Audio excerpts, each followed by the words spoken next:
Hello students, मैं अंजलि पयाल स्वागत करती हूँ आपका आईसीटी वर्चुअल क्लास में। कैसे हैं आप सब लोग? उम्मीद करती हूँ आप सब लोग अच्छे होंगे और अपनी लाइफ में बहुत बेहतर कुछ कर रहे होंगे। आज हम बात कर रहे हैं क्लास 10th के साइंस की। क्लास 10th के साइंस में हमारा चैप्टर 4 चल रहा था, कार्बन एंड इट्स कंपाउंड्स। तो कार्बन और उसके यौगिकों में बहुत सारे टॉपिक्स पढ़ने के बाद आज के सेशन में हम इसके कुछ क्वेश्चन आंसर्स देखेंगे। ठीक है, तो आइए चलते हैं, क्वेश्चन आंसर्स की बात करेंगे। प्रश्न पूछे जाएंगे, उनका उत्तर आपको बताना है। ठीक है, चलिए। तो पहला क्वेश्चन है, give one word answer of the following. यानी कि जो प्रश्न पूछा जा रहा है उसका उत्तर आपको एक शब्द में देना है। पहला क्वेश्चन है, gas which is also known as marsh gas. एक ऐसी गैस जिसको मार्श गैस के नाम से भी जाना जाता है, तो वो गैस कौन सी है आपकी? वो है एल्केन होमोलोगस सीरीज का पहला मेंबर मीथेन। ठीक है, तो ये मीथेन जो कि क्या होती है, CH4। कैसा होता है? एक कार्बन 4 कोवेलेंट बॉन्ड बनाता है हाइड्रोजन के साथ। ठीक है, इसी को क्या कहा जाता है? मार्श गैस कहा जाता है। और ये क्या है? एल्केन होमोलोगस सीरीज का, एल्केन जो सीरीज है उसका पहला मेंबर है, फर्स्ट मेंबर, पहला सदस्य। ठीक है, यानी एल्केन जो सजातीय श्रेणी है उसमें पहला सदस्य जो आता है वो मीथेन आता है। मीथेन के बाद आपका क्या आएगा? इथेन आएगा, देन प्रोपेन, ब्यूटेन, इस प्रकार से अलग अलग आएंगे। और होमोलोगस सीरीज क्या कहती है? होमोलोगस सीरीज में एक के बाद जो दूसरा मेंबर आता है उन दोनों में एक CH2 यूनिट का डिफरेंस देखने को मिलता है। ठीक है, तो जल्दी से नोट करेंगे। GIC गैस एंड बच्चे, आवाज आ रही है आपको? हाथ उठाएंगे आवाज आ रही है तो।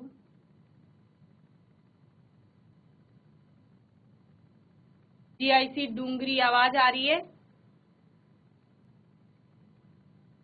ओके, नोट करिए साथ साथ। नेक्स्ट क्वेश्चन देखते हैं। नेक्स्ट क्वेश्चन क्या है हमारा? नेक्स्ट जो है वो है, catalyst used to convert alkenes to aldehyde. यानी एल्केन को आपको किसमें कन्वर्ट करना है? एल्डिहाइड में। ठीक है, एल्डिहाइड आपका एक क्या होता है? फंक्शनल ग्रुप होता है। एल्डिहाइड के कंपाउंड बनते हैं, जैसे आपका फॉर्मेल्डिहाइड हो गया, एसिटल्डिहाइड हो गया। ठीक है, तो ये सारे कैसे बनते हैं? IUPAC में आप क्या कहते हैं? मीथेनल हो गया, आपका इथेनल, प्रोपेनल, इस प्रकार से आते हैं। ओके, तो कैटलिस्ट क्या होता है आपका? कैटलिस्ट होता है उत्प्रेरक। ठीक है, इसको क्या कहते हैं? उत्प्रेरक कहते हैं। उत्प्रेरक का काम क्या होता है बच्चे? उत्प्रेरक का काम होता है किसी भी रासायनिक अभिक्रिया में, जो भी आपकी रासायनिक अभिक्रिया हो रही है उस अभिक्रिया की दर को बढ़ाना। और बढ़ाना कैसे है? फॉरवर्ड डायरेक्शन में भी और बैकवर्ड डायरेक्शन में। यानी कि आपका अभिक्रिया आगे की ओर भी बढ़ेगी और उतना ही पीछे की ओर भी बढ़ेगी, यानी साम्यावस्था की दर को बढ़ाया जाता है। तो साम्यावस्था की दर को जो भी आपका कंपाउंड एलिमेंट जो भी वहां पर यूज किया जा रहा है, जो भी बढ़ा रहा है, तो उसको क्या कहा जा रहा है? उत्प्रेरक कहा जा रहा है। ठीक है, तो प्रेरक क्या करते हैं? प्रेरक आपको प्रेरित करते हैं कार्य करने के लिए। तो उसी प्रकार केमिस्ट्री में क्या होती हैं? ज्यादातर केमिकल रिएक्शन होती है, यानी रासायनिक अभिक्रियाएं होती हैं। रासायनिक अभिक्रियाओं को प्रेरित करते हैं, और प्रेरित किस प्रकार? साम्यावस्था की दर को बढ़ाने के लिए। और साम्यावस्था क्या कहती है? कि जब आपकी अभिक्रिया बैकवर्ड भी चलेगी और फॉरवर्ड भी चलेगी, जिस डायरेक्शन में, दोनों डायरेक्शन में जब अभिक्रिया होती है। ठीक है, या हम क्या कहते हैं? आपका आगे जितना प्रोडक्ट बन रहा है और पीछे जो प्रोडक्ट है उन दोनों का अमाउंट सेम है, तो साम्यावस्था आप उसको कहते हैं। ठीक है, तो कैटलिस्ट यूज्ड टू कन्वर्ट, ऐसा उत्प्रेरक प्रयोग में लाया जा रहा है किसको? एल्केन को एल्डिहाइड में कन्वर्ट करने के लिए। ठीक है, उत्प्रेरक जो क्या करे आपका, जो एल्केन को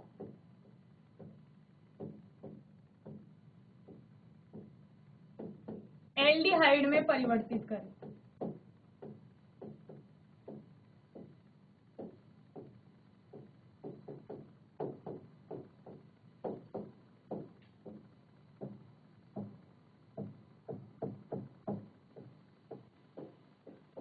तो वो क्या है आपका? वो है मोलिब्डेनम ऑक्साइड। ठीक है, मोलिब्डेनम ऑक्साइड आपका एक उत्प्रेरक होता है और वो क्या करता है? एल्केन को एल्डिहाइड में कन्वर्ट करने का काम करता है। क्लियर? नेक्स्ट क्वेश्चन क्वेश्चन देखते हैं, use for making pickles and preservatives. अचार को बनाने के लिए जिसको एज अ प्रिजर्वेटिव यूज किया जाता है, या अचार के अलावा भी आप अलग अलग प्रिजर्वेटिव बनाते हैं, जैसे जैम बनाते हैं, जेली बनाते हैं, तो उन्हें क्यों बनाया जाता है? अच्छा, अचार क्यों बनाते हैं? जैसे आम आपको सिर्फ गर्मियों में मिलता है, ठीक है, अगर आपको उस आम को सर्दियों में अभी भी खाना है तो क्या कर लेते हैं, घर में हमारे मम्मी पापा उसका अचार बना देते हैं, ताकि हम लोग क्या करें, सर्दियों में जब आम अवेलेबल ना हो तो उस टाइम भी हम आम को खा सकें। या क्या बना देते हैं, उसका अमचूर बना देते हैं। तो ऐसी कई चीजें उसकी बन जाती हैं। और कई सारे फ्रूट्स होते हैं, फल होते हैं, जिनको प्रिजर्व करके रखा जाता है। और बच्चे प्रिजर्व किस प्रकार करते हैं उनको, जैसे जैम बना देते हैं, जेली बना देते हैं। तो अलग अलग फलों को आप इस प्रकार प्रिजर्व करके रखते हैं। तो जो अचार होता है, जब उसको प्रिजर्व करके मतलब अचार में हमने फ्रूट्स को प्रिजर्व करके रखा है, वेजिटेबल्स को अलग अलग, तो उसमें क्या मिलाया जाता है? तो कौन सा हम उसमें पढ़ रहे थे, हम पढ़ रहे थे कि सिरका डालते हैं। सिरका यानी आपका एसिटिक एसिड, जो एक कार्बोक्सिलिक फैमिली का एक सदस्य है, ठीक है। तो एसिटिक एसिड, विनेगर जिसे आप कहते हैं, सिरका, ठीक है।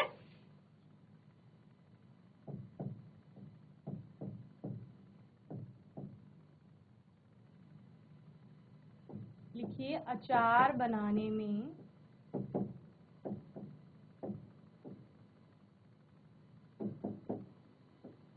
प्रयुक्त होने वाला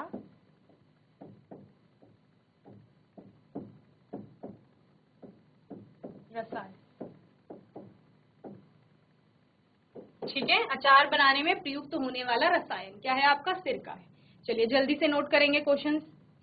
तो जीआईसी गैरसैंण, हाथ उठाइए बच्चों, आवाज आ रही है तो। Very good. जीआईसी डुंगरी, आवाज आ रही है क्लियर? Very good. तो जल्दी से नोट करेंगे तीनों क्वेश्चन, फिर हम नेक्स्ट क्वेश्चन पे आएंगे। ओके, फिर आपसे पूछे भी जाएंगे क्वेश्चन। आप लोग स्क्रीन पे सभी लोग दिख रहे हैं, तो अपना अपना नोट कट करिए आराम से, ठीक है, बैठे रहेंगे क्लास में।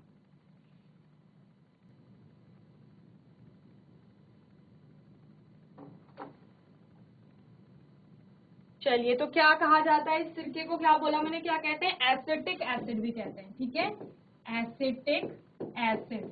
और एसिटिक एसिड यानी कि आपका आईयूपीएसी में इसका नाम क्या हो जाएगा? Ethanoic acid. क्या हो जाएगा? Ethanoic acid. और हमने बहुत अच्छे से बच्चे, हमने आईयूपीएसी नॉमेनक्लेचर सीखा है, तो ये आईयूपीएसी वाला नाम है क्या? Ethanoic acid. अब इसके अकॉर्डिंग हम इसका स्ट्रक्चर बना लेंगे। क्या कहते हैं हम कि सबसे पहले वर्ड रूट बताइए। वर्ड रूट क्या कहता है? यानी कि उसमें कितने कार्बन की श्रृंखला है। तो इथ मतलब दो ही कार्बन होंगे, ओके। और दो कार्बन लगा लीजिए इस प्रकार, दो कार्बन हो गए। इथ के बाद क्या आ रहा है? एन। एन का मतलब सिंगल बॉन्डेड है सारे, दोनों कार्बन, दो ही कार्बन है, दोनों के बीच में सिंगल ही बॉन्ड बन रहा है। अगर डबल बॉन्ड होता, ट्रिपल बॉन्ड होता, तो डबल बॉन्ड के लिए आप क्या बोलते हैं? द्विआबंध के लिए ईन की ध्वनि आती है, यानी यहाँ पे ए की जगह ईन हो जाता, ठीक है। ट्रिपल बॉन्ड अगर त्रिआबंध बनते तो वहां पर YNE आइन आता, ठीक है। तो यहाँ पर एन है, तो इसका मतलब कार्बन कार्बन सिंगली बॉन्डेड है, ओके। इथेन। ओइक एसिड का मतलब क्या है कि ओइक एसिड आपका कार्बोक्सिलिक ग्रुप होता है, COOH, तो ये ग्रुप भी जुड़ा हुआ होगा, ठीक है। तो इनमें से एक कार्बन तो यही है, एक कार्बन इसी का है, कार्बोक्सिलिक एसिड का, तो COOH, ठीक है। अब ये कार्बन बच गया, तो बच्चे कार्बन की सर्वतोमुखी प्रकृति हमने सबसे पहले पढ़ी थी। सर्वतोमुखी प्रकृति क्या कहती थी कि ये पूरी जो आप पीरियोडिक टेबल पढ़ते हैं उसका अकेला ऐसा सदस्य है जिसमें क्या मिलता है देखने को, ऐसा गुण देखने को मिलता है जिसके कारण ये इससे भी दोस्ती कर लेगा, उससे भी कर लेगा, इससे भी कर लेगा, सबसे दोस्ती कर लेगा। और दोस्ती का मतलब कोवेलेंट बॉन्डिंग। कोवेलेंट बॉन्डिंग का मतलब कि मैं तुम्हें अपने इलेक्ट्रॉन दूंगा और तुम भी मुझे अपने इलेक्ट्रॉन दो, इलेक्ट्रॉनों की साझेदारी करेंगे यानी शेयरिंग करेंगे, ठीक है। तो ये शेयरिंग करता है और यहाँ पर ये कार्बन सबसे अच्छी दोस्ती करता है हाइड्रोजन के साथ और तब हम उसको क्या कहते हैं, हाइड्रोकार्बन। तो अब ये कार्बन, इसकी वैलेंसी कितनी, सर्वतोमुखी प्रकृति में पढ़ा था, चतुः संयोजकता यानी 4 संयोजकता होगी। कितना परमाणु क्रमांक कार्बन का, 6 परमाणु क्रमांक। और न्यूट्रल उदासीन एटम का जितना परमाणु क्रमांक उतने उसमें प्रोटॉन, तो प्रोटॉन कितने हो गए, 6, उतने ही उसमें इलेक्ट्रॉन, इलेक्ट्रॉन भी कितने हो गए, 6। अब इलेक्ट्रॉनों को क्या करते हैं, वितरण करते हैं, उनको हम अलग अलग कक्षाओं में बांटते हैं। तो पहली कक्षा में के वाली शेल में 9th क्लास में पढ़ा है, कितने इलेक्ट्रॉन, 2। इसके बाद एल वाली शेल में कितने इलेक्ट्रॉन आते हैं, 8, लेकिन यहाँ 6 ही हैं, तो 2 पहली कक्षा में आ गए, अब कितने बचे, 4, तो दूसरी में बच गए 4। तो कार्बन चतुः संयोजकता, 4 आ रहा है ना वैलेंस शेल में इलेक्ट्रॉन, तो ये क्या करता है, ये 4 इलेक्ट्रॉन किसी को देगा नहीं, क्यों, क्योंकि 4 इलेक्ट्रॉन एक एटम से बाहर निकालने में बहुत ज्यादा ऊर्जा चाहिए होती है, तो इतनी ऊर्जा देना पॉसिबल नहीं। और क्या कर सकता है, अष्टक पूरा करना होता है ना, बाह्यतम शेल में 8 इलेक्ट्रॉन पूरे करने होते हैं, तो या तो ये 4 दे देगा, तब ये निष्क्रिय गैस हीलियम के समान विन्यास प्राप्त कर लेगा, हीलियम में 2 इलेक्ट्रॉन होते हैं, और या फिर ये 4 इलेक्ट्रॉन किसी से ले लेगा, और जब ये 4 इलेक्ट्रॉन किसी से लेगा तो इसके जो नाभिक है वहां पर 6 ही प्रोटॉन है, इलेक्ट्रॉन कितने हो जाएंगे अब, 6 और 4 और आएंगे 10। तो वो कहता है कि क्योंकि धनावेश की मात्रा कम हो रही है तो ऐसा भी करना पॉसिबल नहीं है, ना तो ये 4 किसी को देगा ना ही ये 4 किसी से लेगा, बल्कि ये क्या करता है, ये 4 इलेक्ट्रॉनों की साझेदारी करेगा। तो यहाँ पर ये कार्बन 4 इलेक्ट्रॉनों की साझेदारी करेगा अपनी, किससे, एक तो इसने इस कार्बन से कर दी, ठीक है। अब कितने बचे, अब बच गए 3। अब वो 3 क्या लगेंगे, वो लगेंगे वही जो इसका सबसे अच्छा बेस्ट फ्रेंड है, कौन, हाइड्रोजन। तो 3 इसमें जुड़ जाएंगे हाइड्रोजन, तो ये CH3COOH क्या हो गया, इसका केमिकल फॉर्मूला हो गया, किसका, जिसको आप सिरका कह रहे हो, जिसको आप कह रहे हैं कि हमने नूडल्स बनाए, जब फास्ट फूड बनाया तो उसमें भी हमने विनेगर डाला, और जब हमने अचार बना रहे हैं तब भी यही विनेगर यूज हो रहा है, ठीक है। जब आप दूध से पनीर बना रहे हैं तब भी आप विनेगर का यूज कर रहे हैं, तो वही है ये विनेगर, सिरका, एसिटिक एसिड या इथेनोइक एसिड CH3COOH इसी का नाम है, ठीक है। तो इतना समझ में आ गया, जीआईसी गैरसैंड और डुंगरी, जीआईसी डुंगरी, हाथ उठाइए, समझ आ गया, ओके वेरी गुड। चलिए नेक्स्ट क्वेश्चन देखते हैं। नेक्स्ट क्वेश्चन है हमारा, the category of compounds with COH as functional group. तो COOH मैंने आपको अभी बताया कौन सा फंक्शनल ग्रुप होता है, कार्बोक्सिलिक एसिड, यानी कि कार्बोक्सिलिक अम्ल भी आप इसको कहते हैं, ठीक है।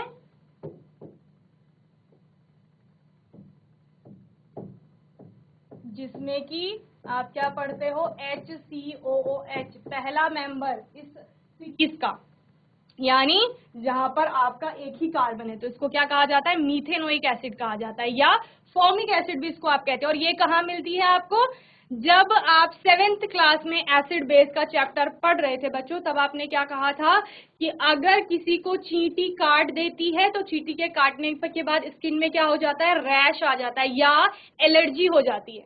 तो वो एलर्जी किसके कारण थी, इसी एसिड के कारण थी, जिसको क्या कहते हैं, फॉर्मिक एसिड भी कहते हैं।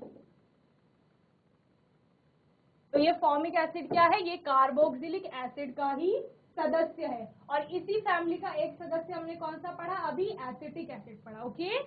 तो क्वेश्चन क्या था, the category of compounds with COOH as functional group. तो COOH किस फंक्शनल ग्रुप, किसका फंक्शनल ग्रुप होता है, या इस फंक्शनल ग्रुप का नाम क्या होता है जिसमें COOH लगा होता है, तो कार्बोक्सिलिक एसिड के लिए COOH जोड़ा जाता है, ठीक है। 5th क्वेश्चन है आपका, the category of compounds with OH as a functional group. तो OH जिस भी कंपाउंड के साथ जुड़ा रहेगा उसका मतलब क्या है, एल्कोहल है वो, ठीक है, क्या है, एल्कोहल, जैसे कि आपका इथेनॉल।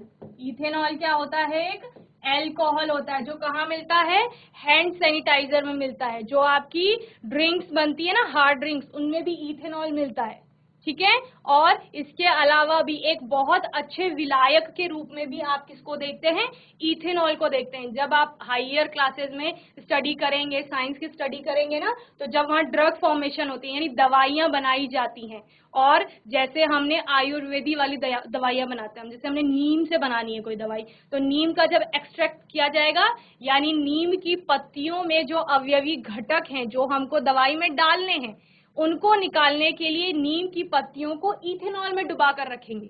ठीक है, क्योंकि ये बहुत अच्छा विलायक का एक्सट्रैक्शन का काम करेगा वहां पे। ओके, तो इथेनॉल, इथेनॉल का फॉर्मूला होता है CH3CH2OH।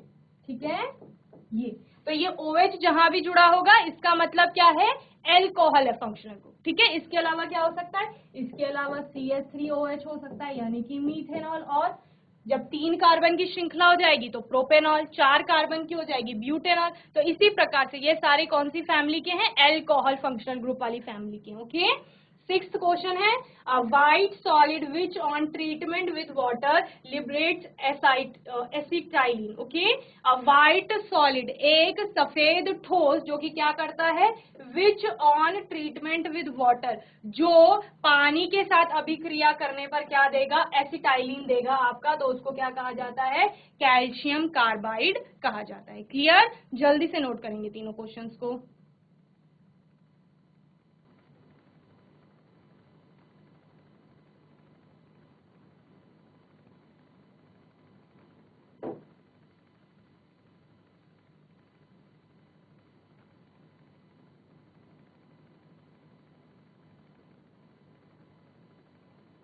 तो इसकी अभिक्रिया क्या है, ये वाली अभिक्रिया हो गया आपकी कैल्शियम कार्बाइड। ठीक है, उन्होंने क्या कहा, अ व्हाइट सॉलिड, तो वो व्हाइट सॉलिड क्या है, कैल्शियम कार्बाइड है, CaCO2, CaC2। ठीक है, इसकी अभिक्रिया किसके साथ कर रहे हैं, ट्रीटमेंट विद वाटर, वाटर यानी कि H2O के साथ अभिक्रिया कर रहे हैं। H2O के साथ अभिक्रिया करके क्या बन रहा है, एसिटाइलिन बन रहा है, और साथ में आपका क्या बनता है, कैल्शियम हाइड्रोक्साइड बनता है। ये कैल्शियम हाइड्रोक्साइड प्लस C2H2 बनेगा। ओके, ये अभिक्रिया होती है। चलिए जल्दी से नोट करेंगे इस रिएक्शन को भी।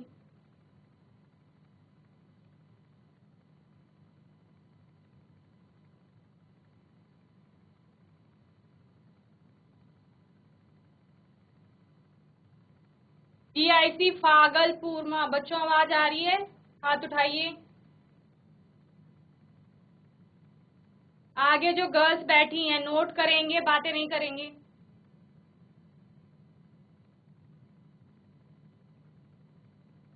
वेरी गुड GIC गैरसैंड। चलिए नेक्स्ट क्वेश्चन देखते हैं। नेक्स्ट क्वेश्चन है, a reagent which can be use to distinguish between ethene and ethyne. तो इथीन क्या है बच्चे, इथीन है एल्कीन मेंबर का, एल्कीन फैमिली का, एल्कीन यानी कि जहां आएगा आपका कार्बन कार्बन के बीच डबल बॉन्ड। ठीक है, एल्कीन। और दूसरा क्या बोला है, इथाइन, तो इथाइन आएगा एल्काइन फैमिली का, एल्काइन यानी C triple bond C, carbon carbon के बीच त्रिआबंध जब बनेंगे। ठीक है, तो देख लीजिए इथीन क्या कह रहा है, इथ का मतलब है 2 कार्बन होंगे, मिथ का मतलब होता है 1 कार्बन, इथ का मतलब 2 कार्बन, प्रोप आपके 3 कार्बन, ब्यूट होता है 4 कार्बन। ठीक है ना, तो इथ 2 कार्बन, इथीन का मतलब है 2 कार्बन डबल बॉन्ड से जुड़े हुए हैं। और बाकी कार्बन की वैलेंसी कितनी बताइए बच्चों, GIC गैरसैंड बताइए, कार्बन की वैलेंसी कितनी बताई मैंने, 4। वेरी गुड, तो 2 तो इसने यहां से कोवेलेंट बॉन्डिंग बना ली, अब कितनी रह जाती है, 2 तो इसने पूरी कर ली, अब कितनी रह गई, 2 और रह गई। अब वो 2 क्या करेगा, इधर से हाइड्रोजन जोड़ देगा, 2 ठीक है, तो ये आपका किसका मॉलिक्यूल हो गया, ये हो गया इथीन का इसका। ठीक है, और दूसरा क्या है, इथाइन, इथाइन में भी 2 ही कार्बन आएंगे, लेकिन अब इन 2 कार्बन के बीच में ट्रिपल बॉन्ड आ जाएगा, और ट्रिपल बॉन्ड में आपको पता है 3 वैलेंसी तो पूरी हो गई, अब कितनी रह गई कार्बन की, 1 वैलेंसी रह गई, और वो 1 वैलेंसी किससे पूरी होगी आपकी, हाइड्रोजन से, तो ये इथाइन हो गया। ठीक है, तो इन दोनों के बीच में डिफरेंस देखने के लिए आपको कौन सा रिएजेंट यूज करना पड़ता है? तो वो रिएजेंट है आपका अमोनिकल क्यूप्रस क्लोराइड। ठीक है, अमोनिकल क्यूप्रस क्लोराइड इसको कहा जाता है। चलिए 8th क्वेश्चन है आपका, a gas use for artificial ripening of fruit. एक गैस जिसका प्रयोग आर्टिफिशियल राइपनिंग यानी कि फ्रूट को पकाते हैं ना, फल को पकाते हैं। आर्टिफिशियल राइपनिंग का मतलब क्या है कि जब फल को आप कच्चे ही तोड़ लेते हैं और उसके बाद उसमें गैस डालेंगे और वो क्या हो जाएगी, पक जाएगी। तो वो गैस कौन सी है? तो वो आपकी आती है इथीन या इथाइन गैस के थ्रू आप उसको पकाते हैं। ठीक है, चलिए नेक्स्ट क्वेश्चन है आपका 9th, a solution used to store biological specimen. ऐसा सोल्यूशन, आपने बायोलॉजी की लैब देखी होगी, जूलॉजी बॉटनी की लैब्स, तो उनमें क्या होता है आपका स्पेसिमेंस होते हैं, जानवर होते हैं या जीव होते हैं, ऑर्गेनिजम्स, उनको क्या किया जाता है, किसी सॉल्यूशन में डुबो कर रखा जाता है ताकि वो खराब ना हो सके, डिकम्पोजिशन ना हो पाए उनका। तो वो क्या होता है, फॉर्मेलिन होता है। ठीक है, नोट करेंगे जल्दी।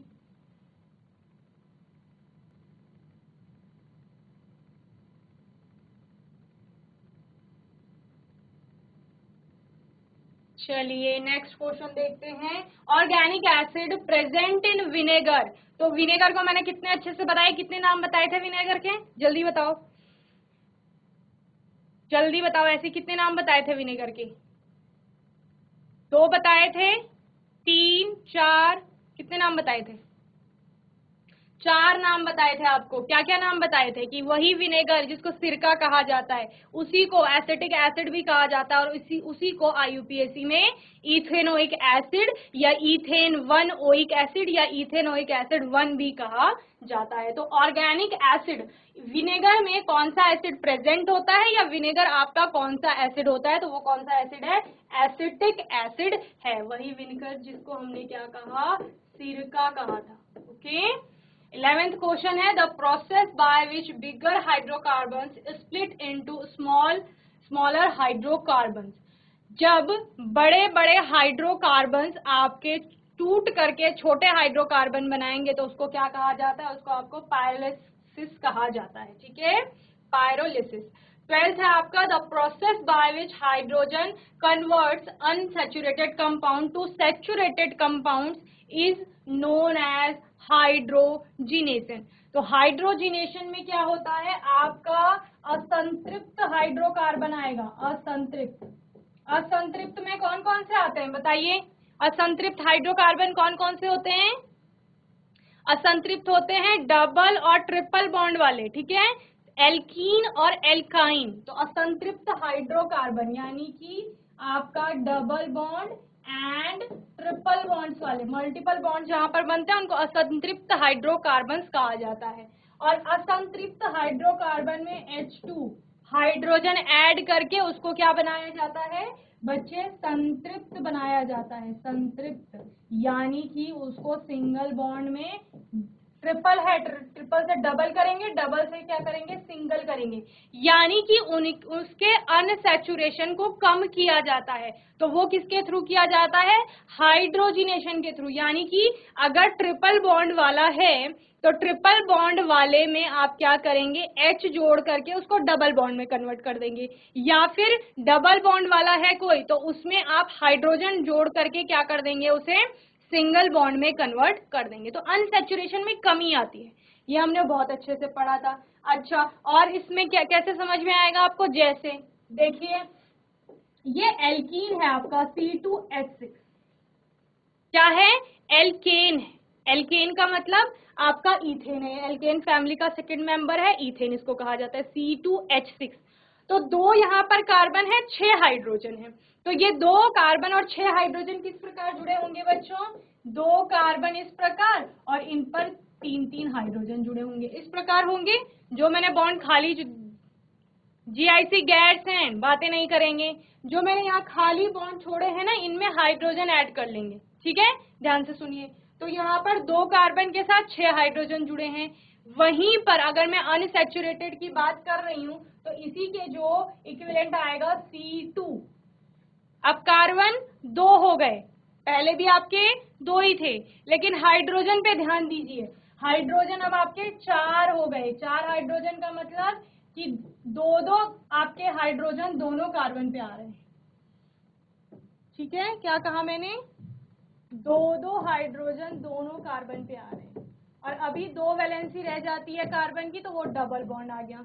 ठीक है, तो अब क्या हुआ, यहाँ पर H4 थे, यहाँ पर H6 थे, तो यानी इसमें अगर हम 2 और H ऐड करेंगे तो इसको H6 में कन्वर्ट कर सकते हैं। दैट मीन्स कि अनसैचुरेटेड से यानी असंतृप्त में हमने क्या किया, हाइड्रोजन जोड़ा और उसको संतृप्त में बदला। ठीक है, इसके अलावा क्या कर सकते हैं बच्चों? इसके अलावा क्या कर सकते हैं? ट्रिपल बॉन्ड C2H2 है आपके पास, क्या है? C2H2, तो C2H2 में आपका एक एक H दोनों में आ जाएंगे। ठीक है, एक H यहाँ आया, एक H यहाँ आया, अब 3 वैलेंसी 3 बॉन्ड से बन जाएगी ये। तो यानी इसमें 2 ही H हैं, अगर इसमें हम H ऐड करते हैं तो ये इसमें कन्वर्ट हो जाएगा, इसमें H ऐड करेंगे तो ये इसमें कन्वर्ट हो जाएगा।